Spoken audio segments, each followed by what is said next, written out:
Assalamu alaikum. Men Anarayım. Kandayсыңар? Hoş geldinizler menin kanalıma demekçimin. Men bu YouTube kanalımdı başlaganıma 20 gün oldu. 20. 5 февральда birinci videomdu жүктөп сразу выстрелила дегендей аябай көп просмотр болуп көп подписчиктерди биринчи эле видеомда деп бисмилла дегенде эле Алла Тағалам жыйнап берди. Качествосы өтө начар, видеонучу сапаты начар.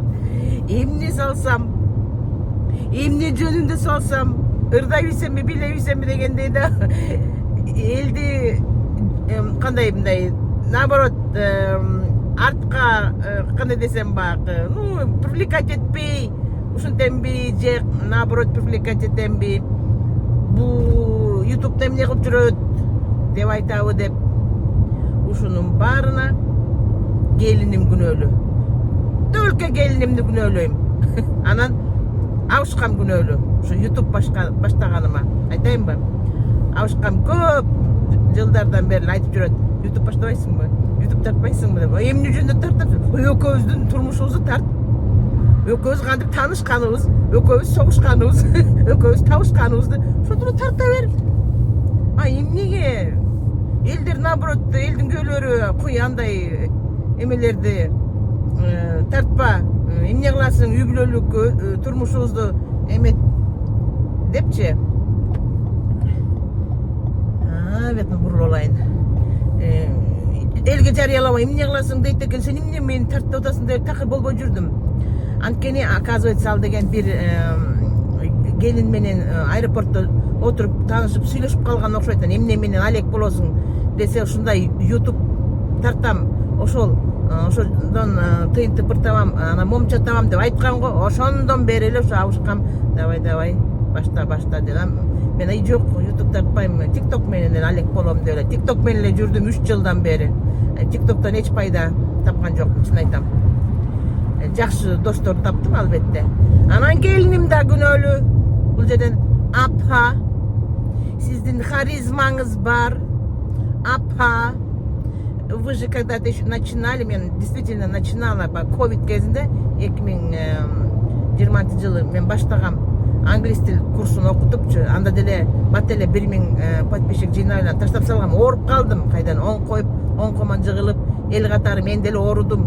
Мен деле тигиле тыпылдап жүгүрүп жүрдү дейсиңер. Болгондон 2 жолу ковид менен ооруп, экинчисинде араң тырмалаңдап, араң тырмышып оорудан чыктым. Аябай катуу оорудум, жаман. Не дейт? Вот. Ошол туугандар, бул YouTube жүргүзгөн оңой иш эмес экен. Идея жыйнашың керек экен. Биринчиден курска катыштым. Кыргызстанда Бексултан деген бир жакшы жигит бар. Ушундай жакшы Кудай сүйгөн, ушундай момун, ушундай жакшы блогер бар. Ошо Россиядан баштаган экен.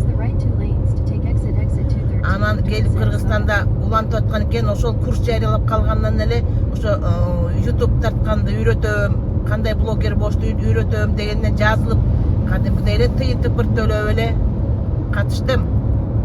Анан аябай жакшы действительно билим алдым ал жигиттен. Ушул убакка чейин курс бүткөн, ушул убакка чейин кандай суроолорум болсо ошолорго жооп берип мени момундай туура багыттап жүрөт да. Эже мындай кылыңыз, эже мындай кылыңыз, эже тиги деп менин жетишкендиктериме кубанып, Кудай ыраазы болсун Бексултан мени көрүп аткан болсоң. Ошо. Ошентип эле мына 20 күндүн ичинде алхамдулилла 4000 подписчик жыйнаптырмын. Ошол эми өзүңөр билесиңер, мени ютубумдун максат эмнеде? Ушул буйрса монетизация болуп, тыйын тыпыр түшүп кала турган болсо, ушул Кыргызстанда болобу, кайсы жерде болобу ишилип оорукчан кыйналган балдар бар го. Ошол жанакы медициналык эмеге муктаж болгончу, леченияга, ошондойлорго үй бүлөбүз менен жардам берсекпи деген ушундай жакшы ниет менен ачтык. Алла Тағалам алхамдулилла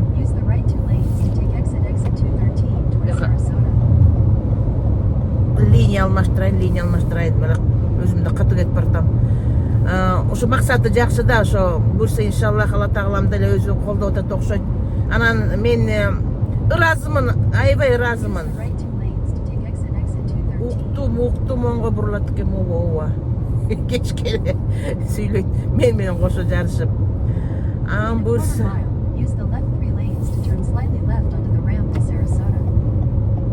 Окей. Got it. Иши бир магазинде салып койсом алып бартат да анан.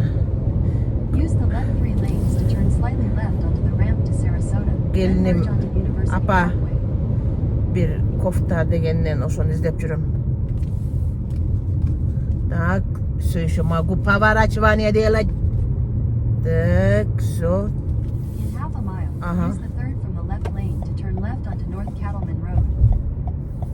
Кудур өтүп кетейин. Кошо менен жарышат марта бир машина. Ошол туугандар. Бул YouTube'ду жүргүзүш өтө кыйын экен туугандар. Идея издеш керек экен. Идеядан мурун окуш керек экен. Канча окудум. Мен күнүнө 4-5 сааттан окуйм. Ар кайсы блогерликине кирем, кандай эмне тартып атат. Азыркы 2025-жылы эмне ниша деген эмнени тартып болот, кайсыл материал менен чыкса болот YouTube'га, ошолардын баарын изилдедим. Анан мен өзүм эмне тарта алам, эмне мен сунуштай алам көрүүчүмө деп ошолорду ойлонуп чыктым. Анан баягы эле эң эле жеңил өзүңдүн турмушуң экен.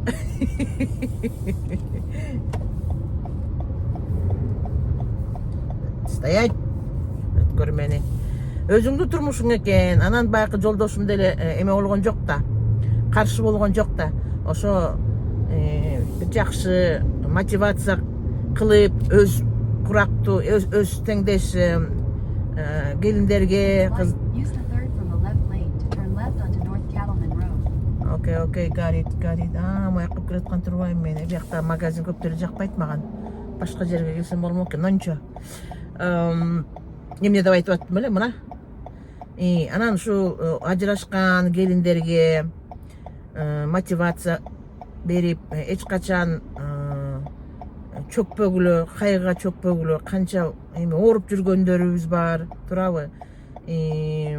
Турмуштан бактысыз болгондор андан аз эмес, көп кой эме, көп. Бизде бирде эмес жакпай калса эле ажыраша берет го, биздин кыргыздарды билесиңер. Бизде өтө ажыраш өтө көп. Калп эмес да, чындык да. Анан ушундай келиндерге да мотивация берейин деп ушундай YouTube канал ачканым, ошолдо эч качан жер карабагылап, башыңарды жогору көтөрүп, жакшынакай өзүңөрдү алып жүрүп, дагы эле болсо бактылуулукка умтулуп, бактылуу болот. Кыздын чырагы 40 дейт. Туурабы? Бирде болбосо бирде кайтадан жанат. Мына мен деле 43 жашымда чыктым го бул жолдошума. Мен 20 жыл бойдок жүргөм. Жап-жаш мөлтүрөгөн кезим өлдү. Баламды чоңойтуп жүрдүм. Ошол менен алек болуп, үй салып берип ага, үйлөнтүп, андан кийин анан татынакка чыгып кеттим турмушка. Бирок эми турмушка чыккан себебимдин бирөөсү дагы ошол уулум болду да. Мама чык эле, чык. Турмушка чык эле, чык. Мен үйлөнсөм жалгыз калып каласың. Мен аялым менен кино конокко кетсем жалгыз калып каласың. Я не хочу этого деп балам эле ушинтип эле атты. Ушу баламдын тилеги менен эле чыгып кеттим болушу керек. Анан Алла тағалам дагы өзүнүн пландары бар да, Алла тағаламдын ошол туугандар. Алхамдулилла, мен өзүмдү бактылайым деп сеземин. Бирок бул бактылуулукка дагы аябай буга чейин кыйынчылыктарды көргөнмүн. Мен эле асмандан түшүп калды деп атасыңарбы? Мен деле эл катары, мен деле тентип барып 5 жыл Казакстанда иштеп келгем. Эми базар-сазарда эмес, пол жуп аркы корошуп эмес, Евразиялык улуттук университетте, номер 2 университет даражасы боюнча ошол жерде тарсылдап иштеп келгем. Анча-мынча декандар ийилип салам беришчү. Ошончолук эмгегим сиңген. Эгер ошо казак теңтуштарым менен, ариптештерим, коллегаларым көрүп турсаңар, ассаламу алейкум. Билишет, баары билишет кандай иштеп кеткенимди.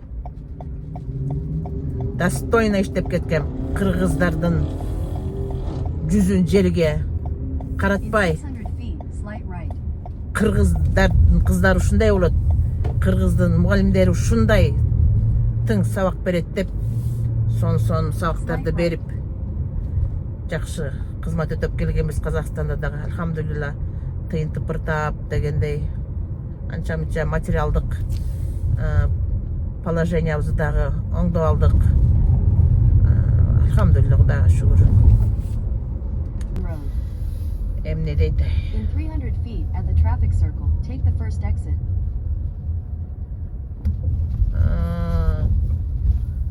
Отур. Маяктан эмди колду Exit көтөрүп the кош traffic керек. circle, then turn left. Келип калдык. Мына сонун жери да Сарасота шаарынын ушул океандын жээгиндеги ушу Сарасота шаарынын ушул торговый центри. Бул жерде бүт баары бар. Бүт магазиндер бар. Налево. Кырлачы, какая красота, ребята. Так, эми кайда дейт? Эми оңго. В общем, где-то Head будем west. парковаться. Head southeast. Өзүңүздү эле көрсөтпөй, жолду да көрсөтүңүз деп. Керки кыздар мага жазат комментарийде. Мына жолду көрсөтүп атам. Эми азыр кайда парковаться этебиз? Өтүп кеттир мен. Оңго деп атат мени. Old Navy деген магазинге барам да, баягы бир видеомда тартпадым беле. Ошол жерде жана келиним апа ошондой бирдеме алып келиңизчи деген ошол жерден көргөм да. Так. Тек. Ана келдик. Ошол келиним эмне сураса Your Жок destination дебейм. is on the left. Колман келишинче алып берем. Кайша гана токтойм, най. Мына ошо парковка табылмагы жаман, Парковканы кайдан табабыз? Ала тагылам. Бир парковка таап бере көрмаган. Мына, моягы эмне? Мына. Конкретно жакын жерден таап алдым. Тик. Эч кимге тийбей, эч кимди жөөлөбөй, татнакай туралы. Кыргыздын кыздары любой жерден тең жүрүшүбүз керек. Машинаны дагы жакшы айдап дегендей. Давайте магазинге кирдик кайра.